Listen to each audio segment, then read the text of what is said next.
What's up, everyone? Marc Lobliner, TigerFitness.com, alongside Rich Homie Sean, CEO, High Performance Nutrition, here at HQ. in Newport Beach, California. Look at this beautiful setup, man. We need to do all our videos here. No echo. Look at this epic friggin' signage going on here. I need some of this stuff in my warehouse. Acoustics on point. On point. Acoustics on point. Fades on point. See that fade? What's the name of that barbershop we went to? Hotheads. Hotheads. Okay, check it out, guys. So I wanted to put together, I get a lot of questions from beginners as well as really busy people who can only afford 3 days a week to train.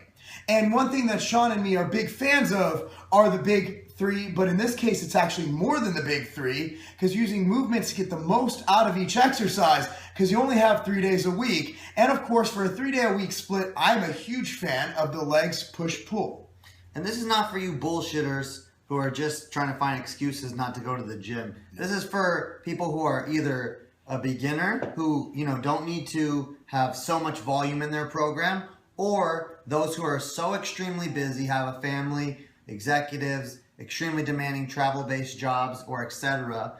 Even, let's say, for example, like a fireman or something where you work long shifts, or you're a surgeon or a resident in a hospital where you don't have all the time that you would like and you don't have a daily availability to allocate to training. So 3 days we can get it done. 3 days you can get it done. Now let me outline this program. Now I'm going to link below the article that this video is based on explaining and why we're doing it. The article does a great job of doing it. Now, number one, we start out the week with legs, because legs, well, you get 1 day, and honestly, that 1 day comprises over 50% of your total body mass. And it's also the exercises that most people neglect. And with legs, what is the movement we're going to focus the most attention on, Sean? It's arguably the king of all exercises, the squat. The squat. So, with that said, you go to the article, what we're going to have is squat, an assistance exercise, and we're also going to have some hamstring exercises you'll see in there. And if you notice the rep range, for squats, we're going to utilize a 6 to 10 rep range. Right, we're there for most of the key movements, right? Mm-hmm. This is a great strength and hypertrophy building rep range where you can challenge your muscles with heavy weight, but also activate the maximum amount of hypertrophy.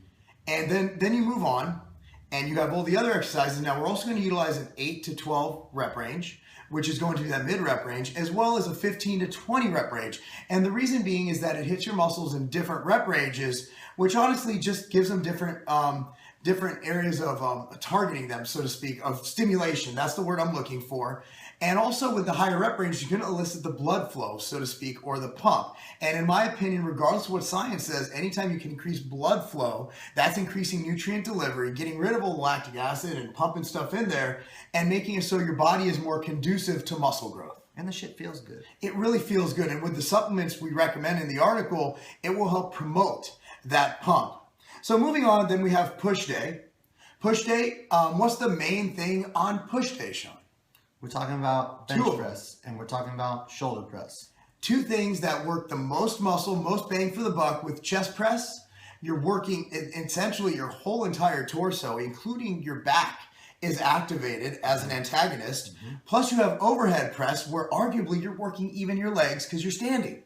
My man said antagonist. That's a big word. Yeah. My man said antagonist.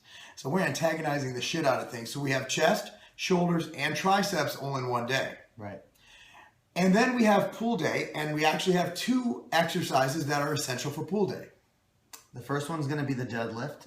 Yes, in my opinion, that's even more important than the squat, because you're actually utilizing grip. 1 and 2 with the deadlift. It's interchangeable. Yeah. And so we're going to do the deadlift, and we're also going to do the key movement for back, which would be the pull-ups.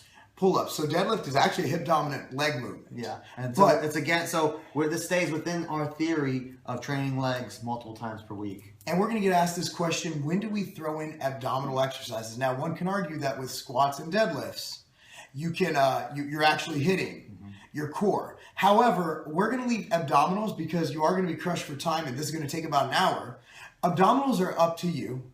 What I recommend personally, if you can, 1 to 2 times a week, hit standard planks. You can search on YouTube for planks, how to execute a plank. And the rule of thumb is if you can't hold a plank for a minute, you have no business doing squats. All right. So actually, just so we're noting that, you could always, if you can't hold a plank for a minute, you could regress to a goblet squat or to a front squat until you can adequately hold that plank to build that lumbar stability. There are variables. We're giving you a workout assuming that you've met all pre. Right. I mean, you can't write this would be a book. I mean, that's a book we'd write and we'd sell to you. Yeah. For this article's purpose, we're assuming that your core is strong enough to handle a back squat. Yeah. So I'd say throw in planks. You can do standard weight. I don't believe in just endless reps of crunches, weighted crunches, sit-ups, things like that. You also rock out things like the planks. If you look up my core training series, it's a playlist. There's a lot of different movements. Incorporate those. I'd recommend abs since you're only training 3 times a week. I'd recommend abs 1 to 2 times a week. And you know what? The great thing is here, you can do abs at home. You can do planks at home. You can do crunches. You can do leg raises. You can do them at home. So family time is valuable. If you're with your kids, with your significant other, with your spouse, you can do these things anytime, any place, realistically. You don't need to be doing heavy weighted cable crunches. You know, if you're crunched for time, then you don't have to do those movements at the gym. Do them at home. Absolutely. And as for supplements, we recommend, we'll put it in the article, just some things we're looking at. Want a quality pre-workout, we gave you less stimulants in case you want to train at night. That would be HPN P3. Right. MTS Nutrition Vasky rocks out a little bit of extra blood flow, so you can stack it with the P3. Get that feel-good pump, baby. Recommending for intra-workout, recommending that their core ABC. You got to get that core ABC. You need to get those branched-chain amino acids during your training. We're going to fuck it up, so you're going to need to do what you can to minimize muscle catabolism. Exactly. And then also, we're going to recommend post-workout, Carb 10 alongside Machine Whey. And there's other things in there, just be sure to look at it. And as far as everything else goes, okay, as far as diet, I listed 2 diets in there. They're linked in the article, one's for cutting and one's for bulking. All-encompassing beginner/busy person program, all in one, 3-day workout split brought to you by us, the Gains Alliance. All right, guys, thank you so much for watching. Sean, thanks for joining me on this video from HBN HQ in Newport Beach, California. And Sean, you good with this? I think I'm good with this because making gains despite being busy as fuck, that's not a game.